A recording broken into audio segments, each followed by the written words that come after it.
dos, tres. Hi everyone, my name is Danny. And learning English is hard, but also funny.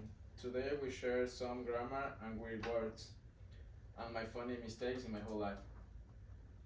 When I first come to US, I confused with one word, bitch, with another word sounds very inappropriate.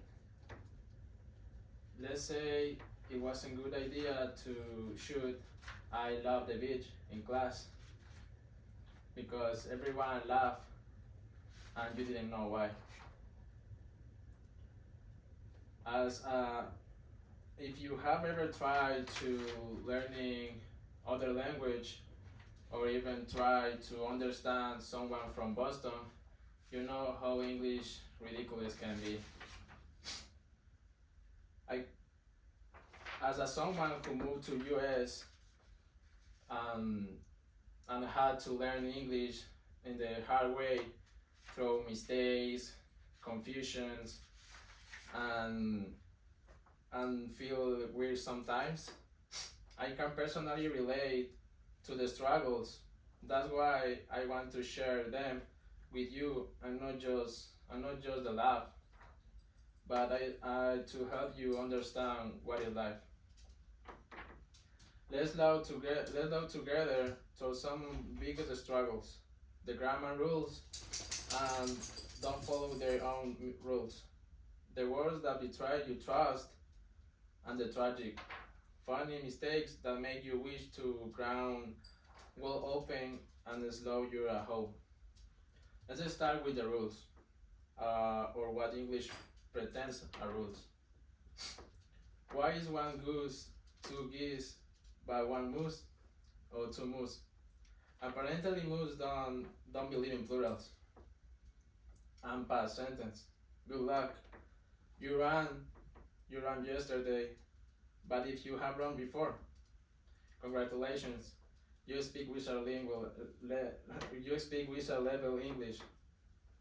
And don't get me started with the irregular verbs like begin, began, begun.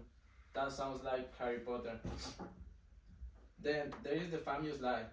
I before E is except after C. Really?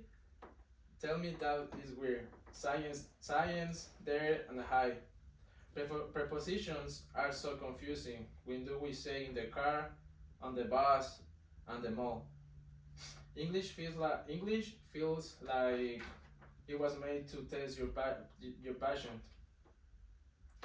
According to David Crystal in the Story of English, this language is these weird rules and expressions come from centuries of English, standing words from Latin, Norse, French, and any language in meet on the street. So if English feels messy, that's because it's like a mixed different language put together.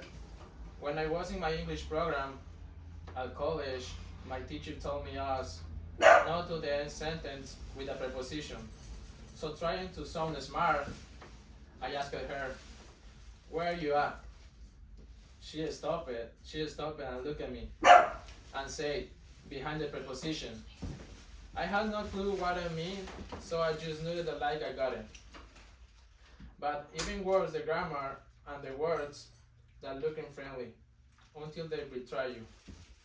One of the most confusing and funny parts of learning English is when words look the same but meaning completely different things. For example, the word tear can mean when you cry or when you rip your homework by accident. Imagine some says, "I saw a tear in your paper," and you're like, "What are they crying on in the ribbon?" Then we have read and read. They are spelling the same, but one is the present and what is the past. Like I read the books, and yesterday I read the book. How are we supposed to know which meaning it is? It's like English is trying to trick us. Don't forget words like lead, the metal, and lead to gay. One helps your health, the other helps your career, and then there is the bass, the fish, and bass the music. One helps your health, and the other helps your career, and then there is a bass on the band. So confusing when one day during in my English class I was reading a lot of and I said the band played a song with a strong bass, like the fish. The whole class laughed, including the teacher. I didn't know I had just turned a concert into a fishing trip. But absolutely, best and worst part, the embarrassing moments we never forget. Learning English can be like walking through a minefield. You never know when one small word can totally mess and your sentence. Sometimes one title word makes a big difference. You want to say, I am full after lunch, but instant you say, I'm full. Congratulations, you just told everyone that you're dumb. Or maybe you just want to say something nice about their trip, but say too fast and say I like to this trip to when we go to the beach.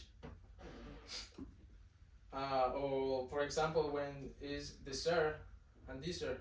One is the sweet and delicious, and the other is a hot or full of sun. But try explaining that will someone under pressure giving a class presentation.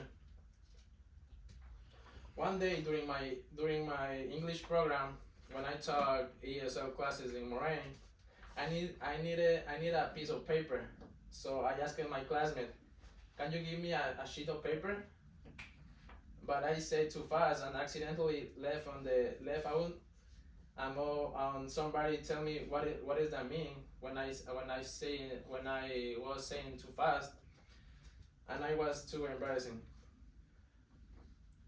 Mistakes like that are funny now, but in the moment they make you want to disappear. Still, these moments are part of learning. So yes, learning has its struggles, but every mistake is also a chance to love and connect with others. So we're almost done this funny English journey.